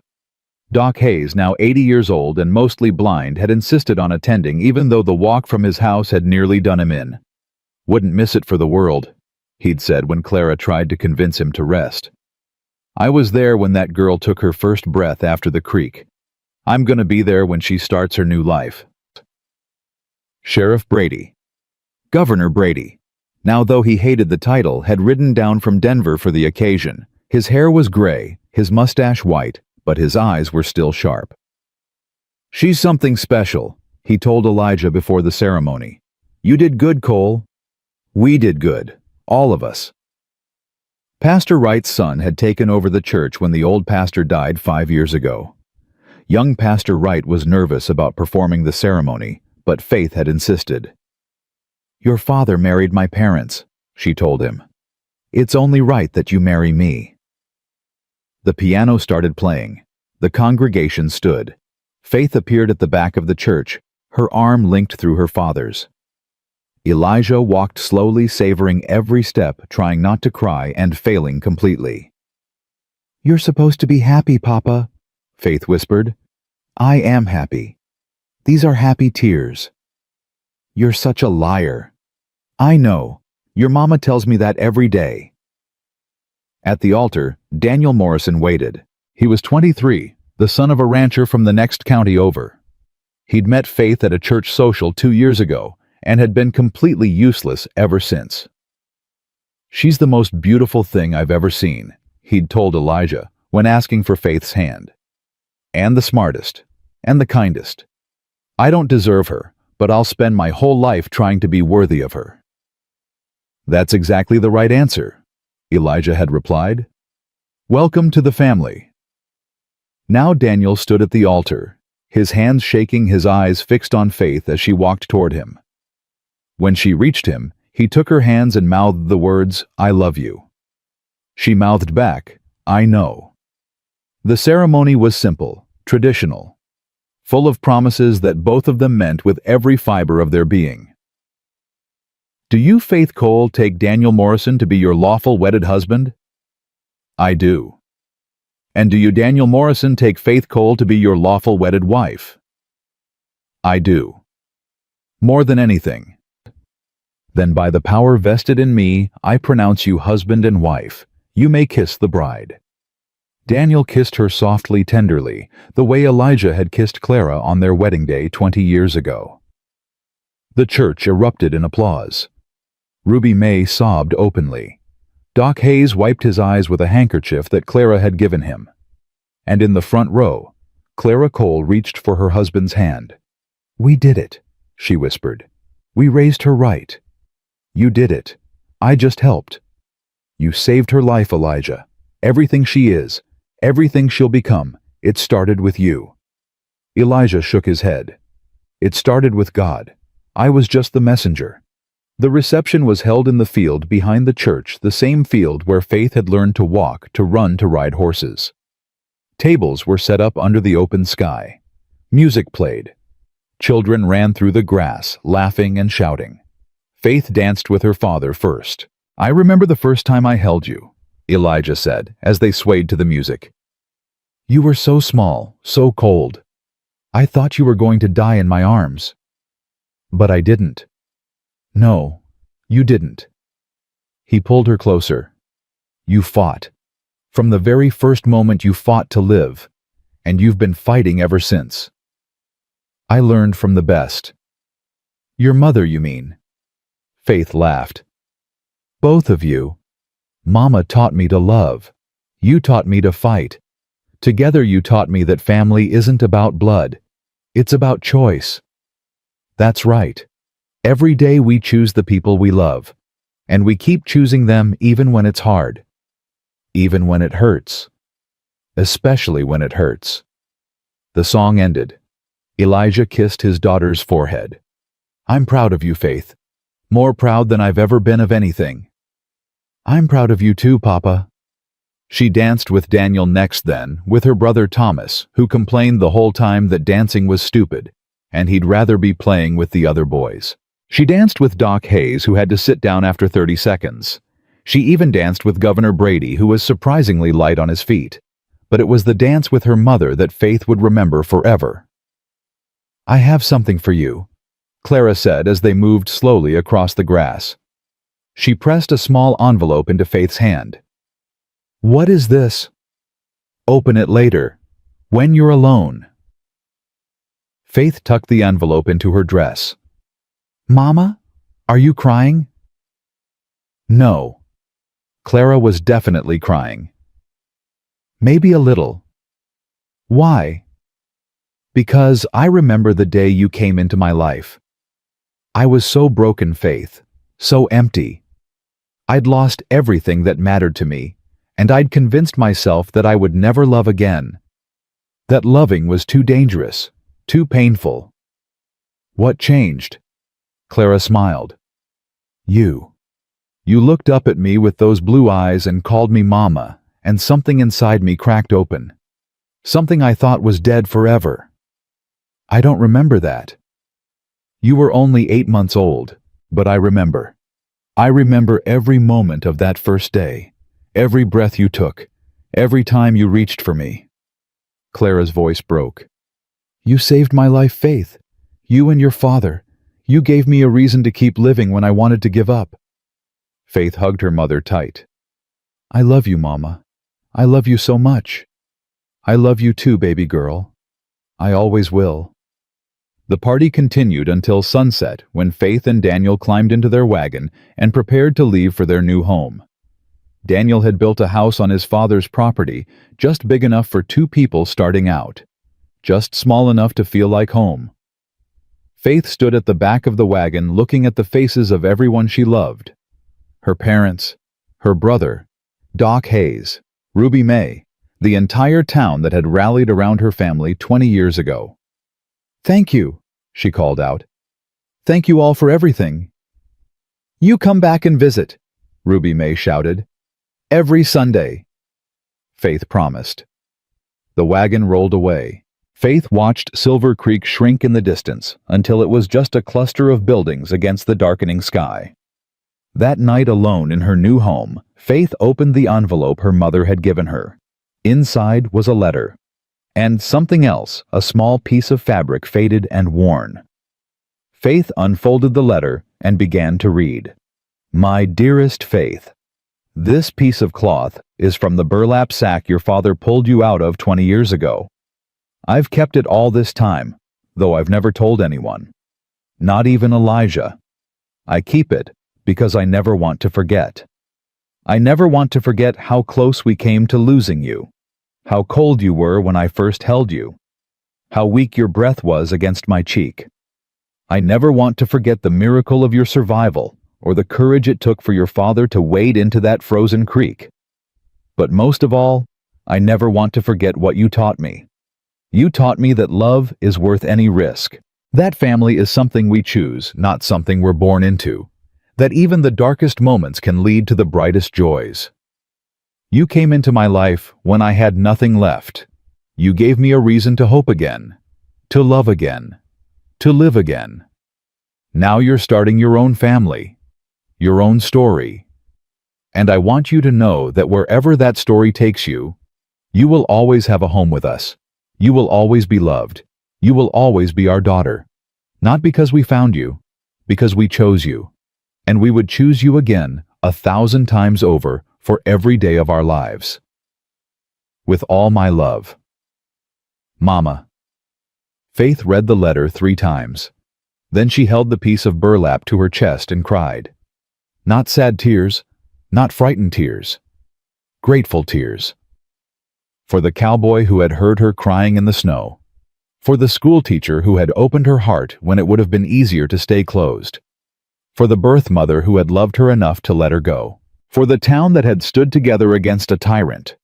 For the family she had been born into. And for the family she had been given. Both were real. Both mattered. Both had made her who she was. Daniel found her sitting by the window, the letter still in her hands. "Everything okay?" he asked. "Everything's perfect." He sat down beside her. "Want to tell me about it?" Faith looked at the piece of burlap, at the letter, at the ring on her finger, and the man who had given it to her. "Once upon a time," she began, "there was a baby left to die in a frozen creek. She should have died. Everyone thought she would die. But she didn't, because a cowboy heard her crying and refused to give up. That's a good story. It's the best story, because it's true, and because it's mine. Daniel put his arm around her.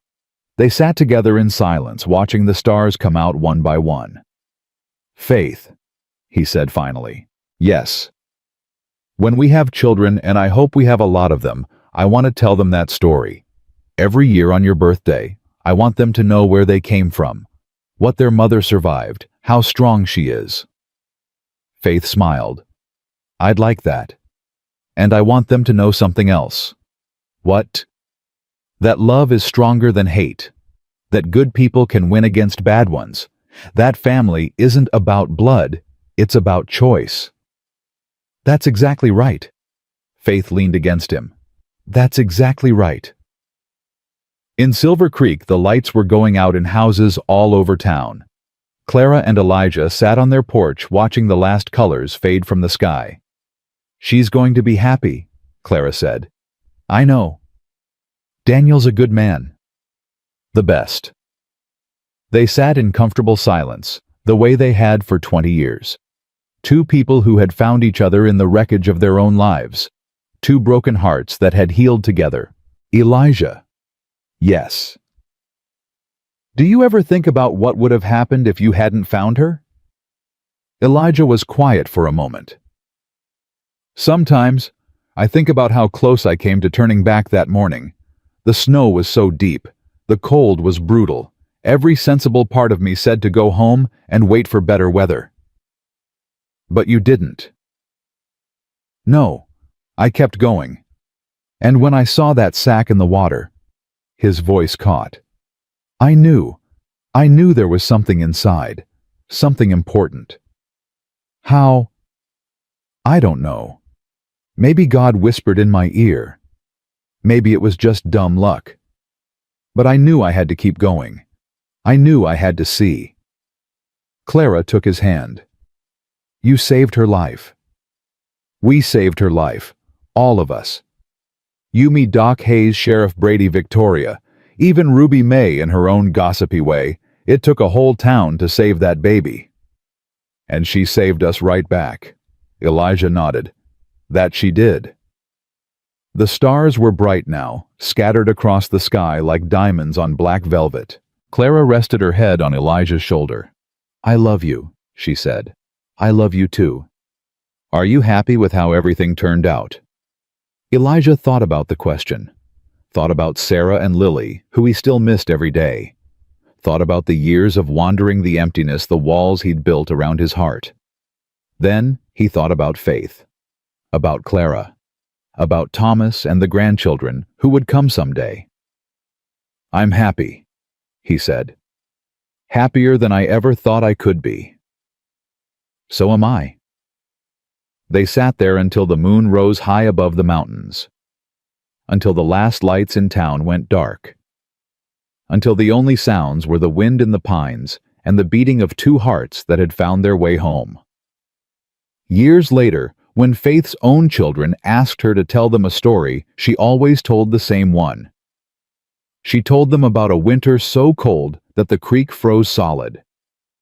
About a cowboy who had lost everything, and a schoolteacher who had given up on love. About a powerful man who tried to destroy an innocent child, and the ordinary people who stood against him. She told them about courage and sacrifice, about justice and redemption. About the family you're born with and the family you choose. And when they asked her what the story meant, she always said the same thing. It means that love wins. Not always easily, not always quickly, but love wins. Because love is stronger than fear, stronger than hate, stronger than death itself. Is it a true story, they would ask, and Faith would smile and show them the piece of burlap she kept in a small box by her bed. "It's the truest story I know," she would say, "because I lived it." On Faith's 50th birthday, she returned to Miller's Creek. The water ran clear and cold, just as it had that morning half a century ago. The rocks were the same. The bend in the creek was the same. Only Faith was different. She stood at the water's edge, her children and grandchildren gathered behind her, Daniel stood beside her, his hair white now, his hand steady in hers. "This is where it happened," she said. "Right here. This is where my father found me." Her youngest granddaughter, a girl of 7, with blonde hair and blue eyes, tugged at her dress. "Were you scared, Grandma?" Faith knelt down to look into those eyes, eyes that were so much like her own, like Victoria's, like Crawford's. "I was too young to be scared," she said. "But my father was scared, and my mother was scared. Everyone was scared, but they didn't let the fear stop them. They fought for me anyway, because that's what love does." "What does love do?" Faith pulled her granddaughter close. "Love fights, even when it's afraid, even when it seems impossible. Love fights, and love wins." She stood up and looked at the creek one last time. Somewhere in her memory, she could still hear an echo, a tiny voice calling out from the darkness. "Mama." That voice had changed everything. It had brought a broken cowboy back to life. It had given a grieving schoolteacher the courage to love again. It had united a town against tyranny. It had created a family from the ashes of loss. One word, one voice, one baby who should have died but didn't. Because someone heard her crying. Because someone cared enough to save her. Because love, real love, the kind that sacrifices everything, is always stronger than hate. Faith Cole. Morrison turned away from the creek and walked toward her family. Behind her, the water kept flowing. The sun kept shining. The world kept turning. And the story of the baby in the frozen creek became legend. A story passed down through generations. A story about courage and redemption. A story about family and love. A story that proved once and for all that even in the darkest winter hope can survive. Because hope is stubborn. Hope is relentless. And hope, like faith, never truly dies.